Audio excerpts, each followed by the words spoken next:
যখন উত্তরবঙ্গের সবুজ প্রান্তর, নদীর কলতান আর আকাশের নীলিমা একসাথে মিলেমিশে রঙের ক্যানভাস আঁকে, তখন আর মাঝেই দাঁড়িয়ে থাকে এক অনন্ত সৌন্দর্যের প্রতীক কোচবিহার রাজবাড়ি। এটি শুধু ইট পাথরের প্রাসাদ নয়, এটি এক অদম্য স্বপ্নের ফল, একটি যুগের গৌরব, একটি সংস্কৃতির প্রাণ। 1887 সালে মহারাজা নৃপেন্দ্রনারায়ণ ইউরোপীয় রেনেসাঁ শৈলীতে যে প্রাসাদ গড়েছিলেন, সেখানে ছিল শুধু স্থাপত্যের জৌলুস নয়, ছিল আত্মার শোভা।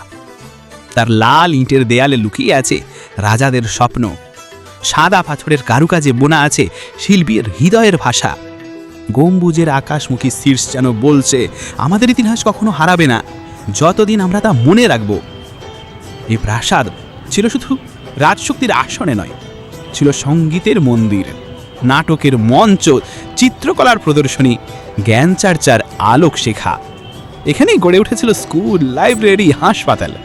যেন মানুষের জন্য রাজনীতি নয়, রাজস্নেহ ছিল মুখ্য।